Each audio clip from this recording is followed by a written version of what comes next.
Well, hello and welcome to Small Umbrella in the Rain. It's time for a new podcast. First, an announcement. Little Woman channel is now on Instagram at small_umbrella in the rain. If you're a fan of this channel, there are videos running daily now. And as always, all my listeners can get 20% discount from my online store at fairychamber.com with the code LittleWoman on everything, artworks, posters, greeting cards. Since this episode handles love and marriages in Little Woman, my today's recommendation is Daniel Shealy's essay called The Wedding Marches, which was a huge inspiration for me. You know, sometimes when you are researching something that you are really excited about, and then it's almost like you manifest that missing piece of information that you have been looking for. For those of you who are not very familiar with Alcott studies, Daniel Shealy, he's one of the pioneers of Louisa Alcott research. And what I understood this study, it has just been published around early in the summer 2019. That's when I purchased a copy to myself. There was lots of new information for me. Lots of notes how much Louisa herself put lots of thought on whether to marry for love or marry for money, and same with her characters. Perhaps the biggest revelation for me was this knowledge that Louisa did not base choice only to herself, but lots of other women who she admired and found inspiring. Interestingly enough, also their romantic relationships. Doing research on these other people has been just as interesting as studying Louisa and her life. Now, Small Umbrella in the Rain, Little Woman podcast, Love and Sex in Little Woman.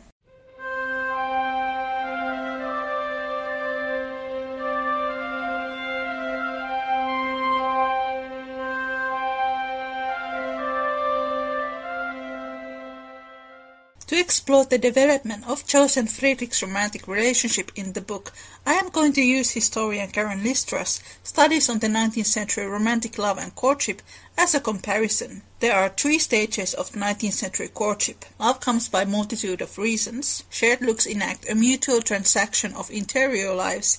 This leads to an identification of selves and mutual recognition of persons. Jo spends quite a long time in New York, about 8 months.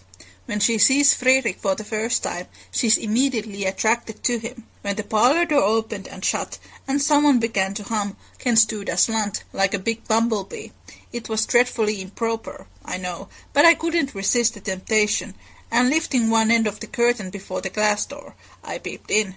Professor Bear was there, and while he arranged his books I took a good look at him. A regular German, rather stout, with brown hair tumbled all over his head, a bushy beard, good nose, the kindest eyes I ever saw, and a splendid big voice that does one's ears good after our sharp or slipshod American gabble. His clothes were rusty, his hands were large, and he hadn't a really handsome feature in his face, except his beautiful teeth, yet I liked him, for he had a fine head. His linen was very nice, and he looked like a gentleman. Based on Jo's first impression on Friedrich, she seems to be completely enthralled by him.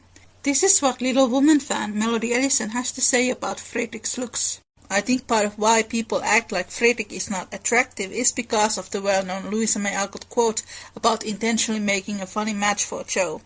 I wouldn't be at all surprised if she didn't quite mean that. Laurie was conventionally attractive. There are men in our current times that fall into the same category. Men like Zac Efron. For example, if you were to ask me what I think of Zac Efron, I'd tell you that he's handsome.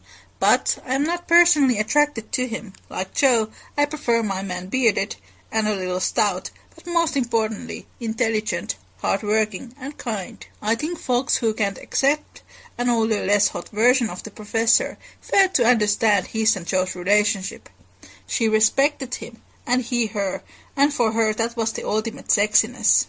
One of the biggest misconceptions about Little Woman is that Jo is only based on Louisa. Louisa wrote Jo to be an idealized version of herself, and there are elements in Jo that come from women who Louisa admired. Louisa's friend Elizabeth Powell was the true model for the 15-year-old Jo. Based on the letter exchange between Elizabeth and Louisa, Elizabeth wasn't too keen on the idea of marriage, which is understandable since she was only 16. Elizabeth did fall in love and married 10 years later, but it would seem that she continued being a model for Jo, first for Joan March and then for Joe Bear. In reality, 15-year-old Louisa was complete opposite. Louisa had a huge crush on her father's best friend, philosopher Waldo Emerson. Louisa wrote love letters, but she never sent them, and she used to sit under his window singing Mignon's song. Mignon's song is a song from Goethe's novel Wilhelm Meister's Apprenticeship, which was one of Louisa's favorite books. Emerson was one of the many models for Friedrich. Main model was philosopher Henry Thoreau, who merited Louisa's lifelong affection. When Jo meets Fritz for the first time, he is singing Mignon. Jo writes her letter home. She says that the letter is rather quote-unquote beery, and that she is always interested from odd people. We can interpret this that Jo is fascinated by Friedrich's eccentricism, and this is where Jo finds her kindred spirit, because all of her life she has considered herself as odd and not fitting. One of the reasons why Jo's and Laurie's relationship can never be a relationship between equals is that Laurie was looking for a mother figure in Jo, and Friedrich being older and more mature than Laurie is a paradox of that. I was in our parlor last evening and Mr. Bear came in with some newspapers for Mrs. Kirk. She wasn't there, but Minnie, who is a little old woman, introduced me very prettily. This is Mama's friend Miss March. Yes, and she's jolly and we like her lots, added Kitty, who is an enfant terrible. We both bowed and then we laughed, for the prim introduction and the blunt addition were rather a comical contrast. Like their creator, Jo and Friedrich shared their love for children. Already in the first novel, Jo escaped the female society and ran out to play with boys. In New York, Jo is more interested from the doings of Friedrich's nephews, Franz and Emil,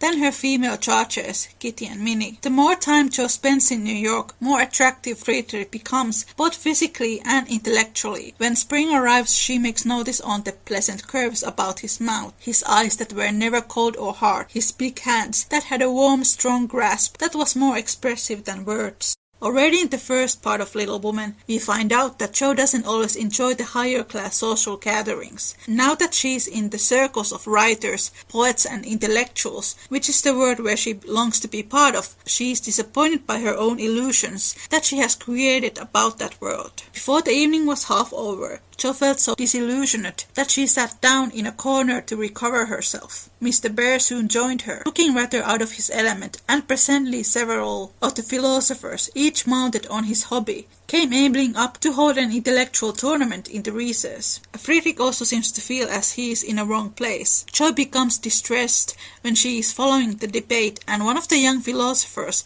puts intellect above God. After some hesitation, Friedrich keeps his speech defending religion. This speech leaves an everlasting impression on Jo, and I would even argue that this is when Jo starts to realize that her feelings for Friedrich are more than friendship. She began to see that the character is a better possession than money, rank, intellect or beauty, and to feel that greatness is what a wise man has defined it to be, truth, reverence and goodwill.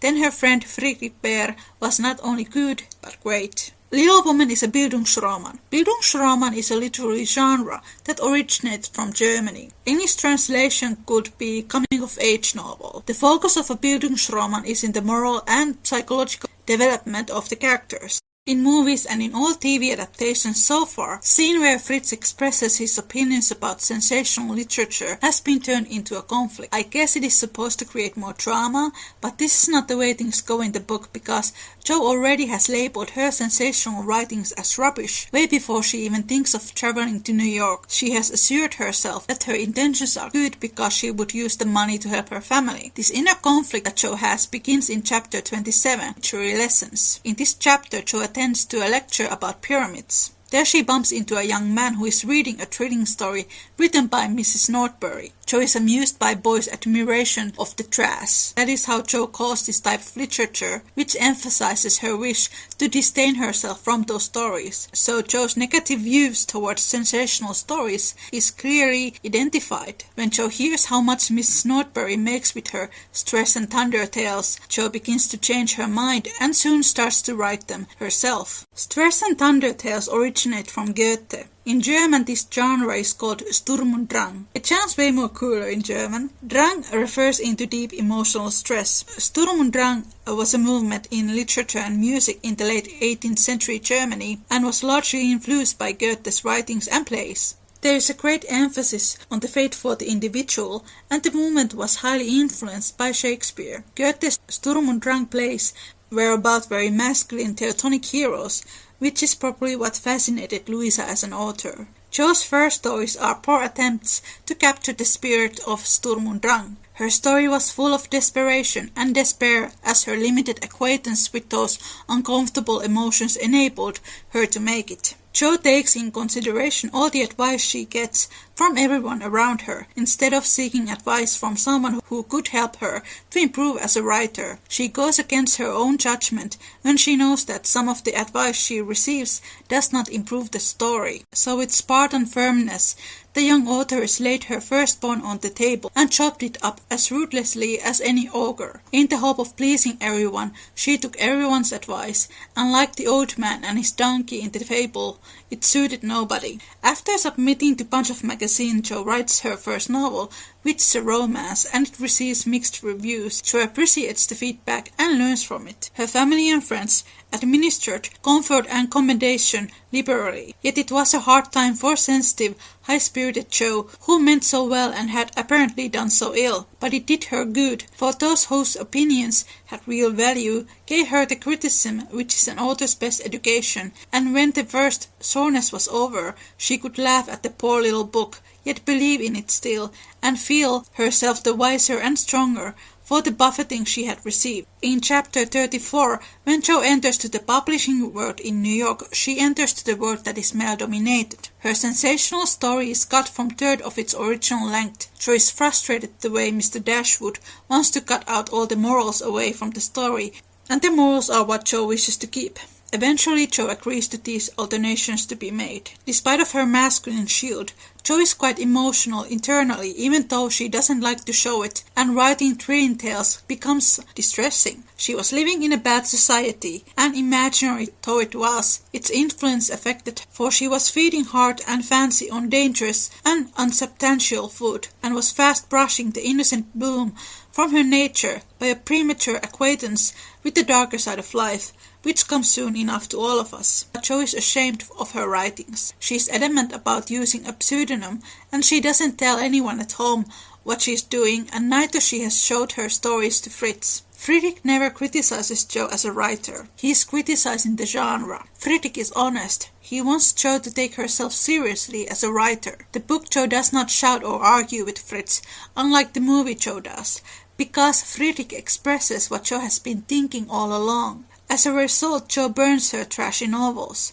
Then the book Jo tries to write for children, it doesn't feel right. Then she writes stories that only have moralities, that doesn't feel right either. She jumps from one literal genre to another, experimenting. Friedrich does turn out to be a friend. He encourages Jo to study real-life people, so she can develop her characters, and as a Christmas gift, he gives her a set of Shakespeare's novels. Goethe, Louisa's idol, would have had similar thoughts towards sensational stories that Friedrich had. Here's a quote from Alcott, who has done some extensive research between Friedrich's character and Goethe. Bear is trying to help Jo become a genuine writer instead of one who catered to the whims of the crowd. This is something Goethe would have done. He disliked superficiality in people and in art, and was through life frequently offended by the shallow pretensions, the false aims, of writers who, because they have some poetic sensibility and some gift of expression. Louisa credited Goethe being the one author who has taught me the most about creating and understanding characters. In the 1994 film, Jo argues with Friedrich about her writings. Film kinda portrays Jo as an ultra-feminist, when Jo says, "Too bad her writings are not good enough for Friedrich's high morals." This is a complete opposite to the book Jo, because the book Jo and Friedrich, they have always shared the same morals. Here is a quote from a person who joined Team Bear after becoming acquaintance with Friedrich for the first time through Greta Gerwig's film, and they got inspired to read the book. Never read or watched Little Woman before this, but I am so phenomenally fond of Friedrich, just in general. But this is coming from someone who watched the 2019 first and had no context prior to this. As a writer, cinema-savvy person, I was made aware of Gerwig's cinematic parallelism of past and present during my watch, and I could tell that there must have been something taken out of the equation as a means to balance out Gerwig's vision. Yet I took fondly of the man who was basically void of existence mid-movie, purely on the fact that Gerwig's method of narrative essentialism still had me appreciate his weight. In the same way 2019 Jo summarized the entirety of her loneliness in a single sweep. As I later found out, she dedicated an entire chapter to such somber chills. I found that Friedrichs' clean sweep came down to lines that could be easily overlooked if one came for acting instead of script. But do you have anyone to take you seriously, to talk about your work? He was essentially the one meant to simply see her. That in a single line Greta Gerwig had essentialized his character. This correlates with the book Fritz.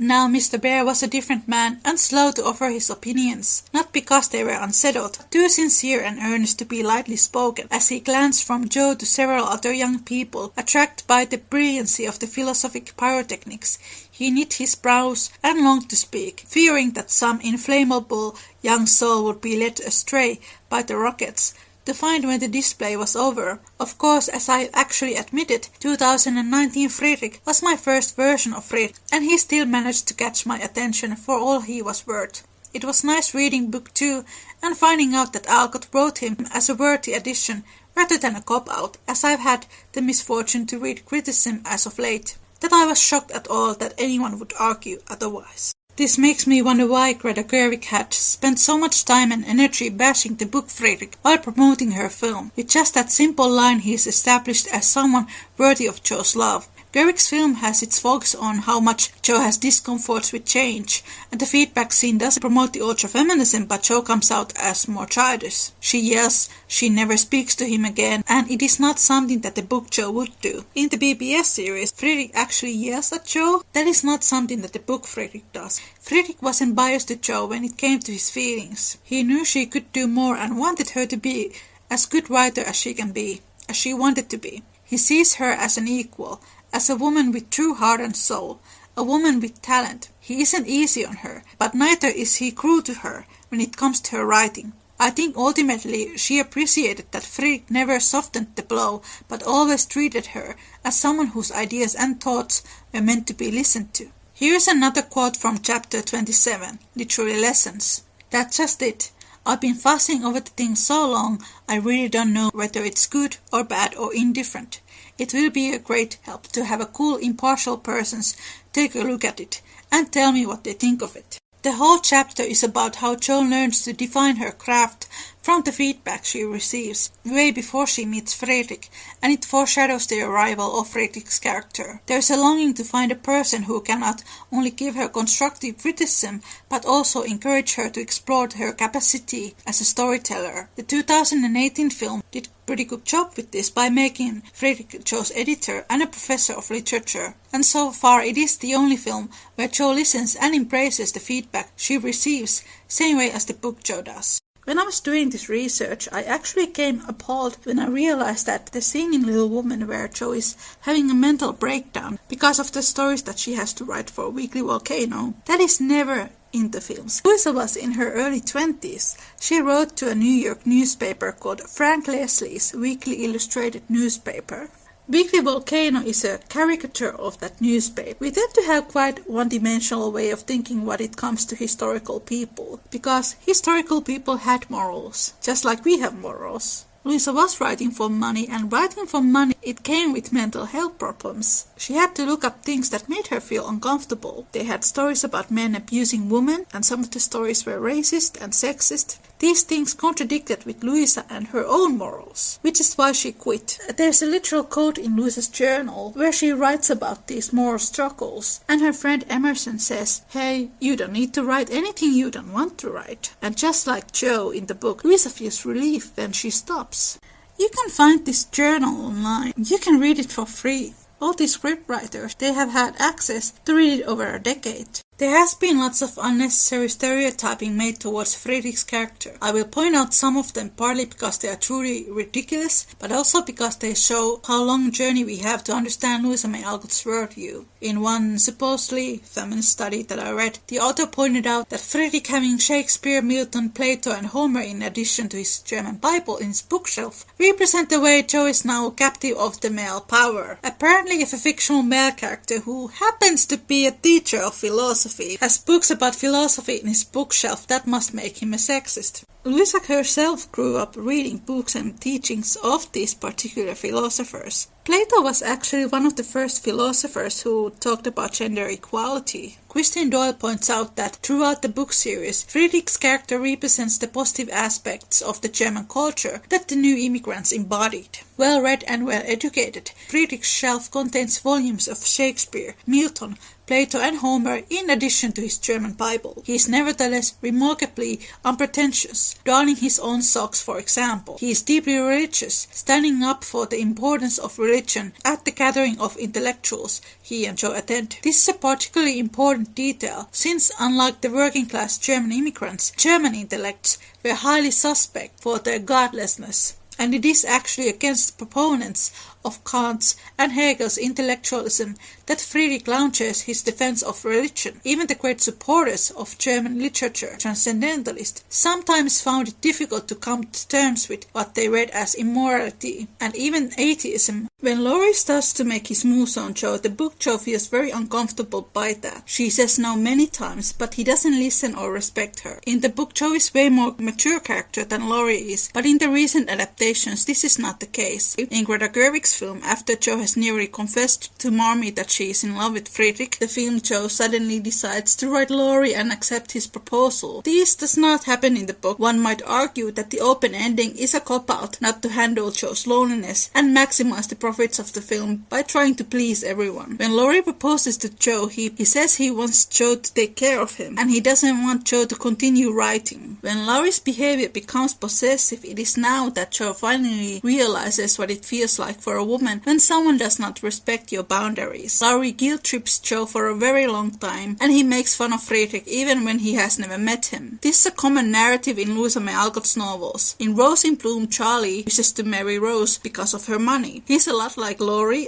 a chap who everyone likes, but he's also very sensitive and escapes himself gambling and alcohol. Rose eventually falls for Mac, who is basically a younger Scottish-American version of Friedrich. In a work, Story of Experience, the protagonist Christie is courted by a man called Fletcher, a wealthy man who would like to own her, and Christie feels very uncomfortable by his possessive behavior. There was no Me Too campaigns in the 19th century, so in true Alcottian style, these men are all forgiven. Laurie goes through a process in which Amy plays an important part, and thanks to her low BS level, Laurie actually improves himself. Fletcher and Charlie are not so lucky, and in their deathbeds, they apologize to the protagonists. Laurie was never in love with Jo. He was looking for an excuse to keep their relationship as it was so that he would not have to grow or to take responsibility of his actions. But Jo wants to leave that toxic cycle they are in, especially after she has returned from New York and opened her heart for Friedrich.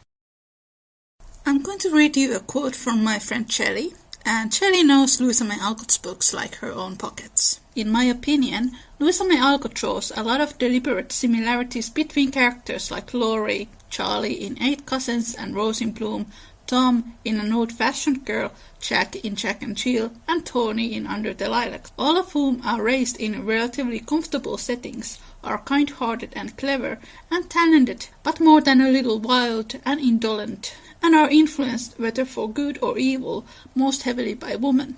In Laurie's case, the Marchers are explicitly referred to as a positive influence over him, but it's Marmee, Jo and Amy who ultimately hold the most sway, and each of their relationships with him represents some version of semi-domesticated feminine power: mother, sister, the lover. Despite the stated importance of the first two influences, however, Laurie isn't really inspired to better himself simply for the sake of being a better person growing up, until he talks to Amy, who instead of mothering him or sparing his feelings, speaks to him honestly and tells him he needs to grow up. In Rose in Bloom, Rose's primary issue with Charlie is that Charlie is expecting her, the woman, to be the angel who saves him from himself, keeps him from harm, and he repeatedly wounds Rose by exploiting her natural kind heart and desire to help. Louisa could have gone down that same route with Nat and Daisy, Tommy and Nan, and even Jo and Laurie or Laurie and Amy, but in all those other cases she writes a story where women request to be afforded the same respect they want, and expect that from their life partners, and the men either shape up and meet them on equal footing or miss out. Then there is the Friedrich archetype, that is Mac in Rose in Bloom, Friedrich in Little Woman, John in Hospital Sketches, Adam in Moods, David in Work. The Friedrich archetype, he is usually older and more calm, self-reliant and more grounded than the Laurie archetype. There is silent passion for the protagonist, desire to be on the equal ground with them. The idea that love beautifies a person and that when you are in a relationship with the right person, you inspire each other to be better. This is a really common theme in Louisa May Alcott's novels. In Friedrich's case, he wants to be worthy of Joe. He applies for a job in the West so he can provide both for Joe and his nephews. In the sequels, you can very clearly see how well Joe and Fritz perfectly balance each other's. The Friedrich archetype is mainly based on Henry Thoreau. He was the great love of Louisa's life. There was a very strong friendship between them. With Louisa and Henry, there was almost a telepathic understanding between one another. Here's another quote from Shelley. The love story of Mac and Rose in Rose in Bloom is one of the most romantic ones in all of Louisa May Alcott novels, and a lot of that hinges on that telepathic form of communication. It's letters that sort of opens the window of their souls to each other, and they connect on an intellectual level that to them deepens the love. Silent passion is a good way to describe it. I think the idea of Louisa May Alcott modeling her heroine's love interest after men she admired in real life is almost tragically funny, because while she's writing something and thinking, and here's the happy ending, our beloved protagonist learns life lessons and finds love and future happiness with the mate who is worthy and equal to her. A large portion of her readership is going, quote-unquote, she married that guy. Why? Because they are having trouble looking past the outward appearance. And unfortunately, I think a lot of people nowadays still miss her main point, because they get so hung up on who didn't end up together, that they fail to see why the people who did end up together are right for each other, and how that marriage based on love and trust and respect and similar goals is so radical for a time that emphasized financial stability and or upward mobility over personal happiness. The fact that Louisa May Alcott was in love with Henry Thoreau and that she had a fling with young Wisniewski, this is common knowledge. You can read about it from pretty much every single Louisa May Alcott biography and from online as well. For example, Alcott schooler Susan Bailey, who runs Louisa May Alcott is My Passion blog, she has written tons of information, fact-based articles on Louisa's relationship with these men, but I'm going to read you a quote from Marlowe Daily Galleon. Alcott shows women finding their own empowerment and satisfaction through their writing, through their art, through their relationships with others, the way they structure domestic activities, even in the way they are thinking about marriage as a partnership. Also, Alcott anticipates discussion of women's pleasure and fulfilment. When I teach Little Women, I like to ask my students if they enjoyed the sex scene. This is a subtle but important scene of intimacy and pleasure. After Meg and John have a discussion about finances, Alcott carefully includes a moment where Meg puts on John's coat, the coat that he is only able to buy because she returns the dress and they have enough money. She puts on the coat, welcomes him home, kinda racy. We might have missed it. What it comes next is a blissful state of things. So she, Louisa, is engaging with the ideas of pleasure. Again, I think a nice thing to remember that in 1868 and 1869, Louisa May Alcott is thinking about this. Louisa May Alcott was a transcendentalist. Transcendentalism was an American philosophical and Christian movement. Transcendentalism was based on the ideas of German philosopher Immanuel Kant and his ideology about the universal family, belief that all nations can learn from one another. Transcendentalists, they took this message to their hearts. If you know anything about the 19th century world events and conflicts, the Transcendentalists were seen radical, but they were also ahead of their time. Getting familiar with other cultures was encouraged. The German immigrants were widely discriminated. Transcendentalists welcomed them. The most respected and valued literature and poetry and plays and art all came from Germany, and Louisa's whole worldview was based on German philosophy. The 2019 film has been criticized for not including transcendentalist ideas, and when Greta Gerwig was promoting her film, she made tons of xenophobic statements about Friedrich's character, him being German, and him speaking with a German accent, and how Greta Gerwig thought it was repulsive. All these xenophobic comments, they don't align with Louisa's philosophy about the transnational family.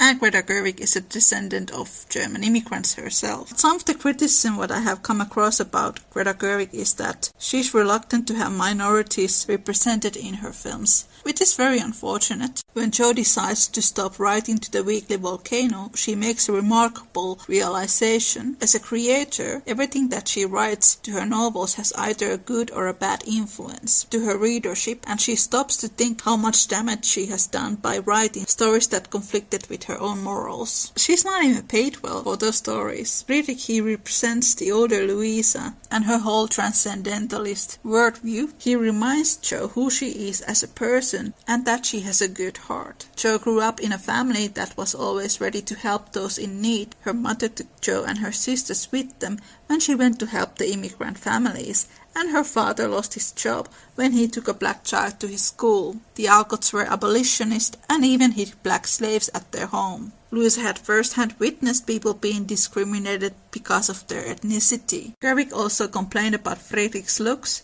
and this is the one thing that most people miss in Little Woman. Katharine Hepburn and Paul Lucas from the 1933 film probably are closest to what the characters are written to look like. The point of the story is that love beautifies a person. Jo is not written to be beautiful, but she finds Friedrich very attractive and he's attracted to her. Louisa was not particularly beautiful either. Even her fans were disappointed when they saw her. There's a hilarious scene in Jo's Boys. There's this adult fan who comes to meet Jo Bear, Jo's and Friedrich's son. He points out the portrait of his mother and this fan is like, "Oh no, I expected her to be 15 and pretty and have pigtails. I don't think I want to see her now because she looks so mundane." Laurie is written to be a conventionally good-looking character, but his actions over Jo are ugly. Films are sold with beautiful people, but I would be more worried about the way the filmmakers gloss over Laurie's flaws. Because of her look, sometimes Jo feels herself as a freak, and that she's not worthy of love.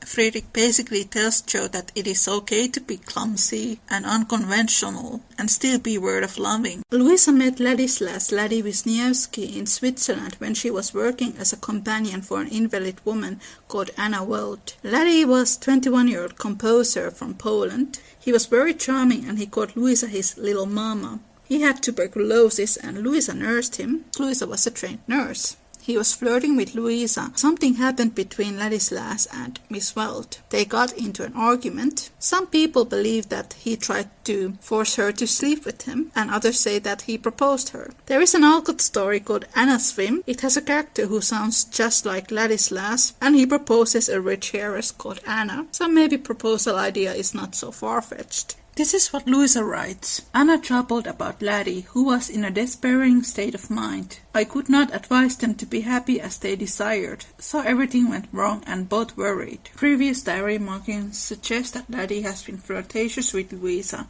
and had even mentioned possible future together. Louisa had written that Anna Weld was whiny, needy, foolish, and didn't have a clue about Goethe. The tone of Louisa's diary markings change. She begins to sympathize Anna and becomes more suspicious about Laddie. When Louisa writes, could not advise them to be happy as they desired, what does she mean? Did Ladislas and Anna had suddenly become affectionate with one another? It is very unlikely, because quite soon Ladislas announced that he was leaving.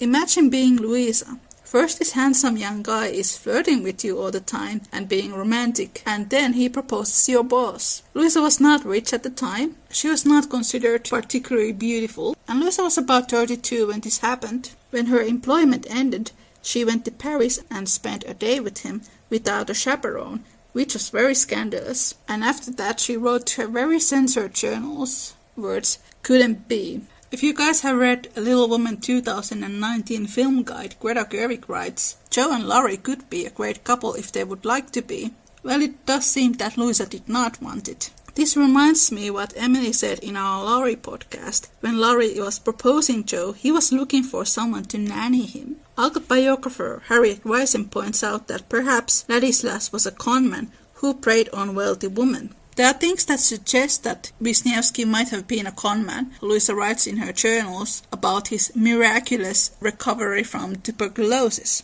Tuberculosis killed millions of people, and very conveniently, Ladislas is miraculously healed just before he has this conflict with Miss Weld. I don't know if he was a conman or not. I do believe that he might have mistaken Louisa's care for him as something romantic, and that he did want her to nanny him, which is not something that you can build a healthy relationship on. And I am pretty convinced that he was not on Louisa's intellectual level, and she could not rely him on being supportive on her writing. Susan Cheer writes in American Bloomsbury that every time when the Alcotts moved back to Concord, Louisa would find herself loving Henry more and more every time when they returned. Louisa loved very masculine men. She writes in her journals that she loves soldiers and uniforms. She writes in her journals that Henry is the perfect man, and there's a quote where she compares Henry to Napoleon and her friend Emerson to Goethe. In Little Woman, Friedrich is Joe's sexual awakening. He's written to be more masculine and mature than Laurie. He has a beard, big hands, a deep voice. In Little Man, narrator even says that Joe loves very manly men, and there is some criticism over guys who are thin and more effeminate, like Laurie and Nat.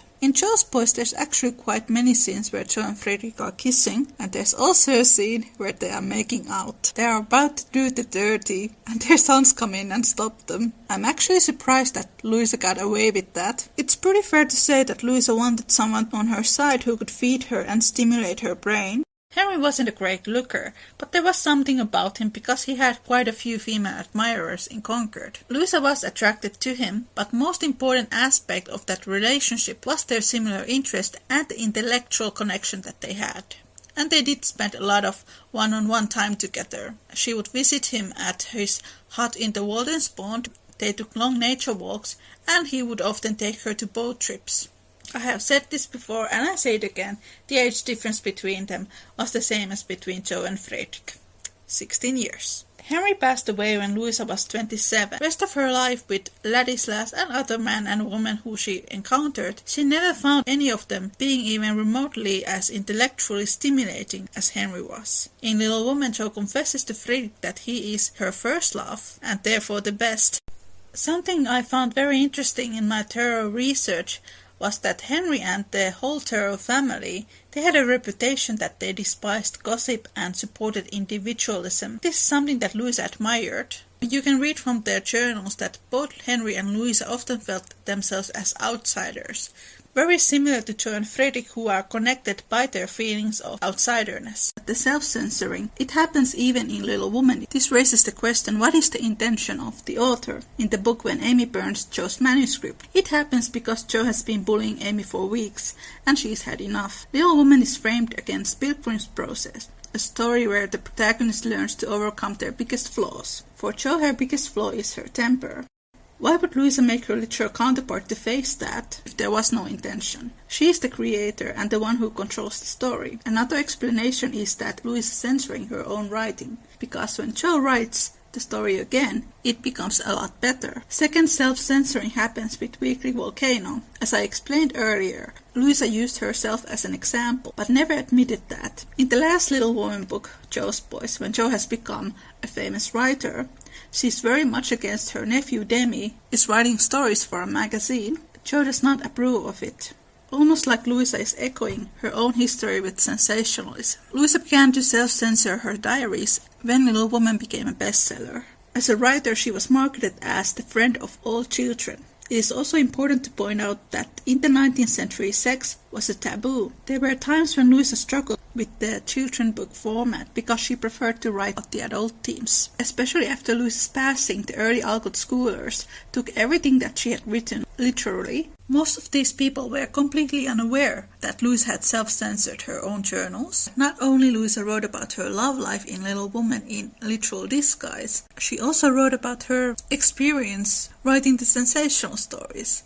We might even say that she wrote her biggest secrets to the novel. It is no wonder that she had very conflicted feelings about it. Some of us might be very eager to judge her for this, the way she tried to detach herself away from Little Woman. But in the 19th century, women having a good reputation, that was a lot more valuable than all the money that they owed. There is something that I would like to talk about. It's the hardcore of studying Little Woman from the perspective of gender. That is the idealization of the masculine. In one of her journal markings, Louisa has written, "I am a hero worshipper by nature." If I quote one of my blog readers, Jo was drowning into internalized misogyny. Jo puts Laurie to a pedestal because Laurie is a boy. Laurie does the same to Jo because she is the first person who pays any attention to him. When Laurie is catfishing Meg, Jo doesn't see any problem in his behavior, and it is actually Laurie who Jo feels bad for. And this has made lots of modern readers, female readers especially, quite upset. What we know about Louisa was that she always preferred the male company rather than women. Friedrich is idealized for a complete different reasons than Laurie. He is idealized because Jo is in love with him. When we get into the courting and the umbrella chapter, the roles are reversed between Jo and Friedrich, and it is now Friedrich who openly admires Jo.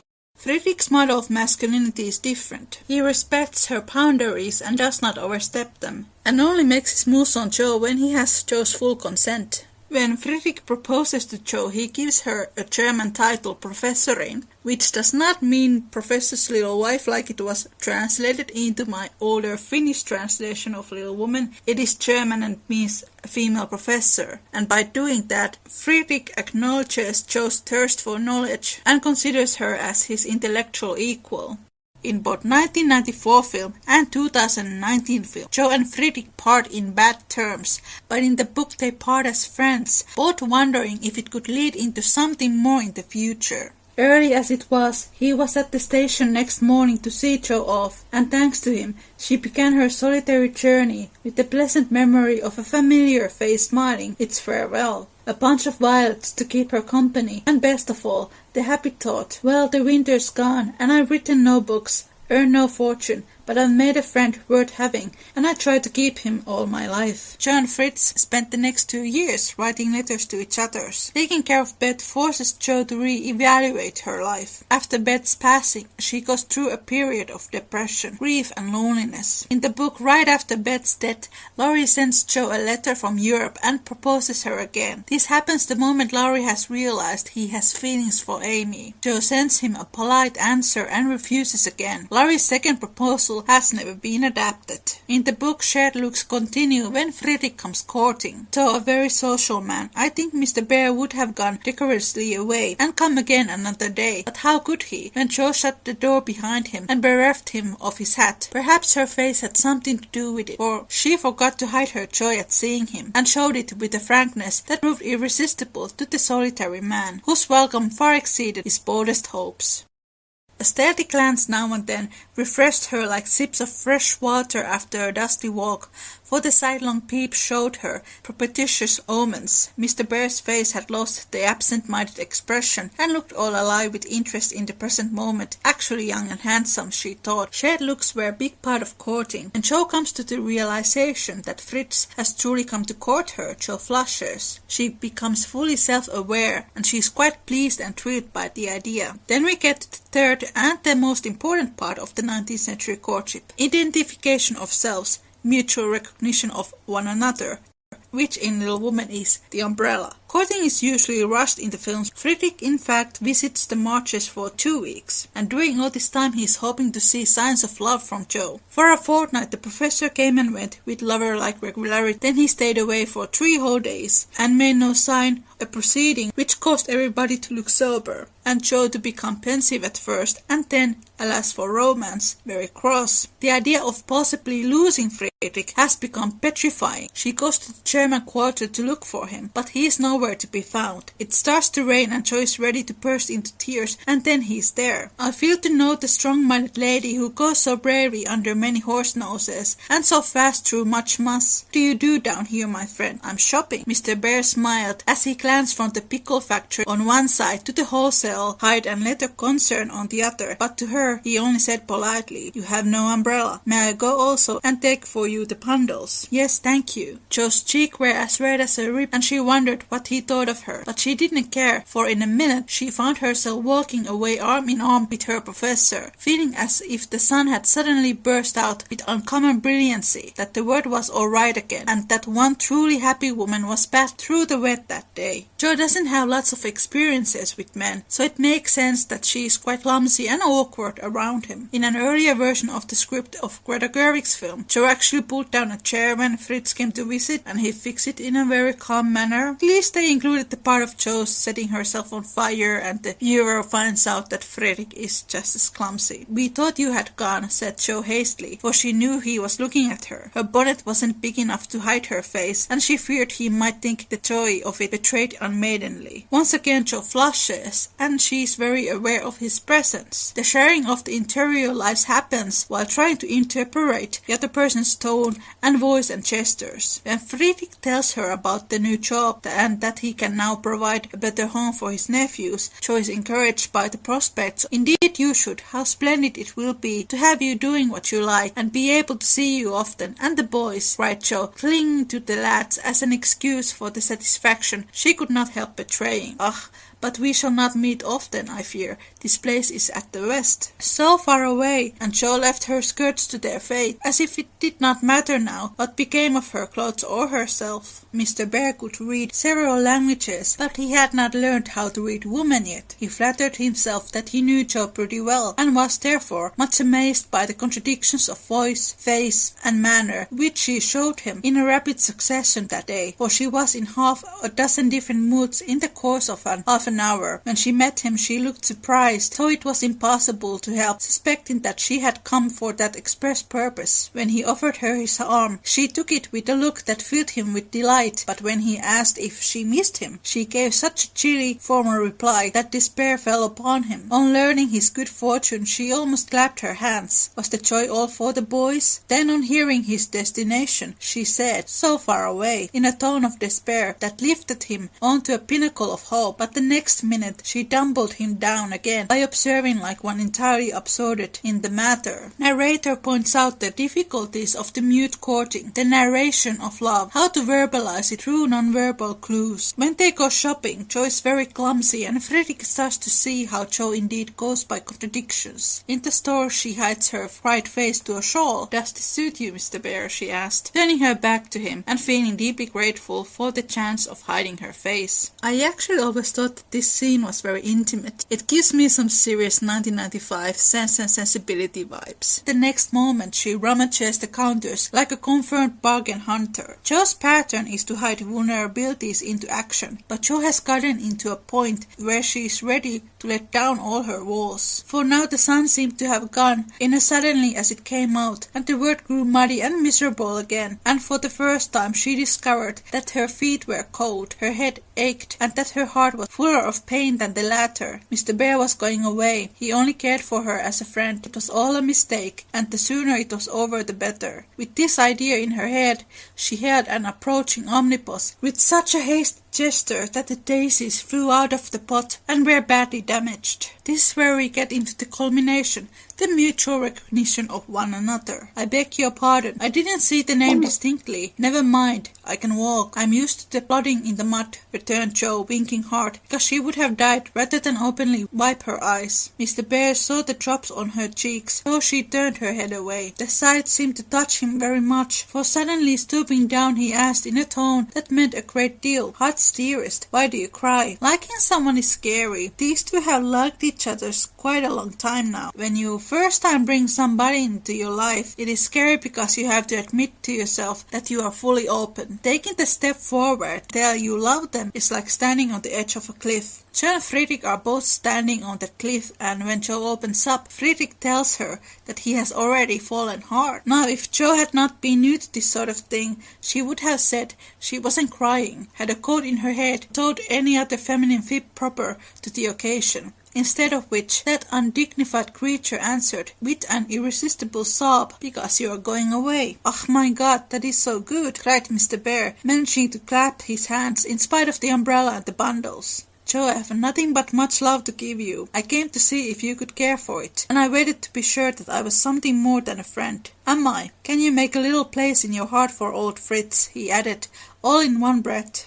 "Oh yes," said Jo, and he was quite satisfied, for she folded both hands over his and looked up at him with an expression that plainly showed how happy she would be to walk through life beside him, even though she had no better shelter than the old umbrella if he carried it. Friedrich wants to go on to his knees, but they are on the middle of the street covered in mud, which makes it difficult, so they express their love by looking at each other's, and they no longer care about the surroundings. Jo calls Friedrich by his first name for the first time, which delights him. He says that his sister was the last person calling him Friedrich. Poor man, that was 5 years ago. Fritz also calls Jo as Jo and not as Miss March anymore. Conversation is now open and tender. Louisa's love for Germany continues when Friedrich asks Jo to use the word "tu" instead of English "you." For those of you who don't speak German, there is Sie, which is how you address another person formally. Then there is Du, which is informal and in the 19th century context much more intimate. In Old English, Tu was the more intimate form of you. Friedrich shows Jo the poem that brought him to her. The poem is called In the Garret, and Jo wrote it after Bet's death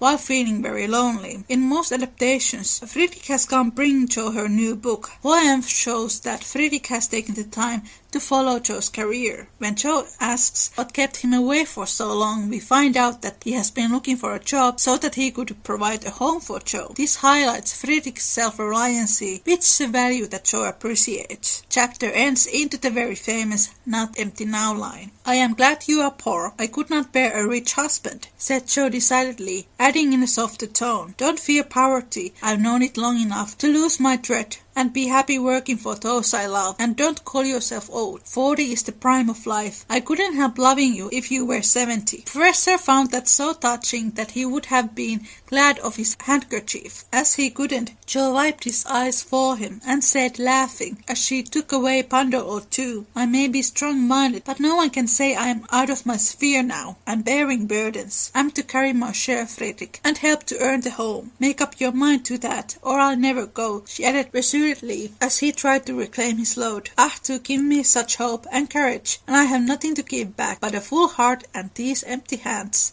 cried the professor, quite overcome. Jo never would learn to be proper. For when he said that, as they stood upon the steps, she just put both hands into his, whispering tenderly, "Not empty now," and stooping down, kissed her Friedrich under the umbrella. Here's another quote from Christine Doyle. "While Meg and John are the down-to-earth couple, Amy and Laurie are the romantics, the artists. Jo and Friedrich combine the two. One of Friedrich's most compelling qualities is that he combines domestic and romantic heroism. Most 19th century courtship refrained from crossing the line until marriage, but that did not necessarily mean that all relationships lacked passion. Lystra mentions that middle to upper middle class couples often did not undertake physical consummation until marriage. However, during unchaperoned courtship they would. Primary sources tend to suggest that during the 19th century, sex became linked to the sentiment of love, especially for women. While women were supposed to be pure by nature, Lystra asserts that Victorians joined the sexual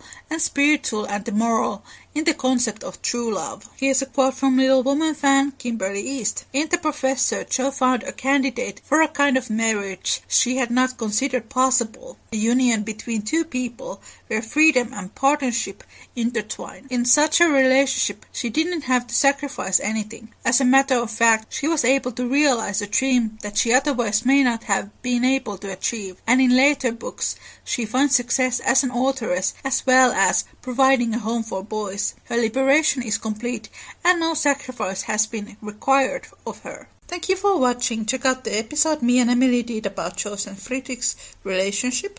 Stay well and make good choices. Bye!